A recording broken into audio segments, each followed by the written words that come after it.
नमः संस्कृताय महाकवि कालिदास प्रणीतम मेघदूतम पूर्वमेघ अष्टमी श्लोक व्याख्या। त्वामारूढं पवनपदवीम्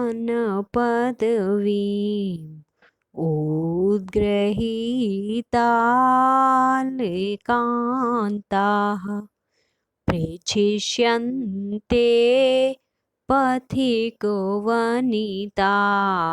प्रत्ययादाश्वसत्याः कः सन्नाध्ये विरह विधुराम् त्वय्युपेक्षेत जायाम् न स्यादन्योऽप्यहमिव जनो यापराधीनव्रतिः। इस श्लोक में यक्ष मेघ से कहता है कि जब तुम आकाश में गमन करोगे तो परदेश गए जो व्यक्तियों की स्त्रियां हैं वो तुमको देखेंगी। इसी का वर्णन करते हुए कालिदास जी कहते हैं, क्या कहते हैं कि पथिक वनिताः मतलब पथिकों की जो स्त्रियां हैं। पथिक उसको कहते हैं कि जो कहीं दूर गया है, प्रवास पे गया है और फिर वो वहाँ से वापस आ रहा है, मार्ग में है, तो उसको जब वह मार्ग में है तो वो पथिक कहलाएगा। और उसकी स्त्रियां मतलब पथिकों की वनिताः, पथिक वनिताः। त्वाम तुमको, त्वाम मतलब मेघ को, प्रेक्षिष्यन्ते मतलब देखेंगी, कि पथिक वनिताः त्वाम प्रेक्षिष्यन्ते, पथिक वनिताएं तुम्हें देखेंगी। अब यहाँ पर पथिक वनिता कैसी हैं, कैसे देखेंगी, तो कहते हैं प्रत्ययादाश्वसत्याः, प्रत्ययात धन आशु सत्याः। तो प्रत्ययात मतलब विश्वास के साथ, विश्वास से देखेंगी और आश्वस्त होकर के देखेंगी कि मेघ आ गया है, अब हमारे जो प्रियतम हैं, अब हमारे जो पति हैं वो अवश्य ही लौट कर आएंगे। इस विश्वास के साथ आश्वस्त होकर के पथिक वनिताएं तुमको देखेंगी। त्वाम यहाँ पर आया है मेघ के लिए, त्वाम में द्वितीया है यानी मेघम, और पथिक वनिता प्रथमा का बहुवचन है, और आशु सत्या इसमें भी प्रथमा का बहुवचन है।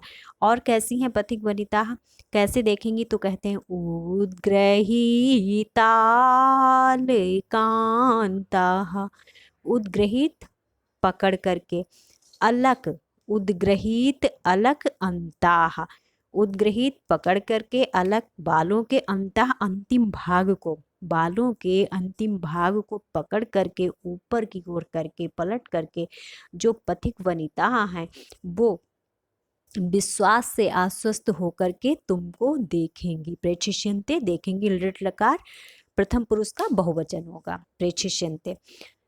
फिर कहते हैं कि अब देखेंगी कहाँ पे, तो कहते हैं कि पवन पदवीम आरूढ़म, पवन पदवीम आरूढ़म, पवन पवन होता है वायु और पदवी इस मार्ग, वायु मार्ग में या आकाश मार्ग में, आरूढ़म चढ़े हुए, त्वाम तुमको, आकाश मार्ग में चढ़े हुए तुमको पथिक वनिताएं विश्वास के साथ आश्वस्त होकर के देखेंगी।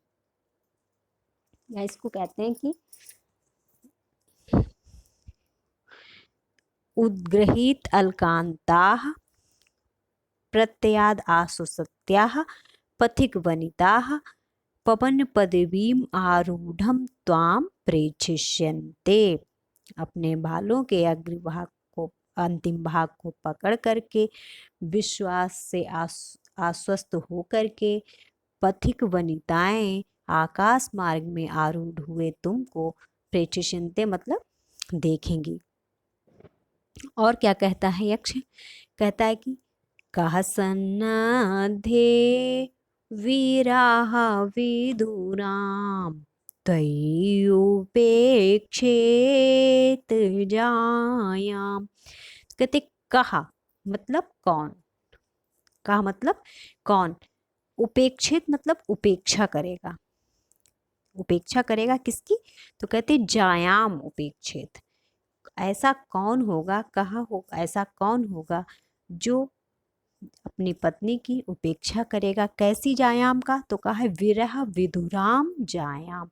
विरह से जो पतली हो गई हैं, विधुर हो गई हैं, कृशकाय हो गई हैं, ऐसी पत्नियों की आखिर कौन है जो उपेक्षा करेगा। कब करेगा, तो कहती है त्वयि सन्नद्धे, मतलब तुम्हारे पास आ जाने पर, अर्थात मेघ के आ जाने पर, वर्षा ऋतु के आ जाने पर ऐसा कौन होगा जो अपनी विरह से कृशकाय जो पत्नी है उसकी उपेक्षा करेगा। और फिर उसके बाद अंतिम पंक्ति में कहते कि ना स्यादन्यो प्याहमेव जनो याह पराधीन व्रति। ना स्यात् नहीं होगा, अन्य कोई दूसरा, अपि मीन्स भी, अहम इव मेरे समान, जना व्यक्ति, मेरे समान अन्य कोई ऐसा दूसरा व्यक्ति नहीं होगा। कैसा व्यक्ति, कि यह मीन्स जो पराधीन वृत्ति हो, जो दूसरे के अधीन हो, जिसकी जीविका पर अधीन मतलब दूसरे के अधीन वृत्ति मीन्स जीविका वाला, ऐसा यह जना अन्य कोई दूसरा व्यक्ति मेरे समान नहीं होगा जो तुम्हारे त्वयि तुम्हारे सन्निधे, तुम्हारे सन्निकट आ जाने पर, तुम्हारे उमड़ने पर, तुम्हारे मतलब मेघों के आ जाने पर, वर्षा ऋतु के आ जाने पर विरह से कृशकाय हो गई अपनी पत्नी की उपेक्षा करेगा। यहाँ पर मेघ जो यक्ष जो है वो अपनी विरहाकुल प्रिया से ना मिल सकने की व्यवस्था प्रकट करता हुआ ही कहता है कि ऐसा कौन सा व्यक्ति होगा मेरे सिवा, पराधीन वृत्ति के अलावा ऐसा कोई भी व्यक्ति नहीं होगा जो विरह से व्याकुल त्रस्ताए हुई अपनी पत्नी की जो है वो उपेक्षा करेगा वर्षा ऋतु के आ जाने पर। नमः संस्कृताय।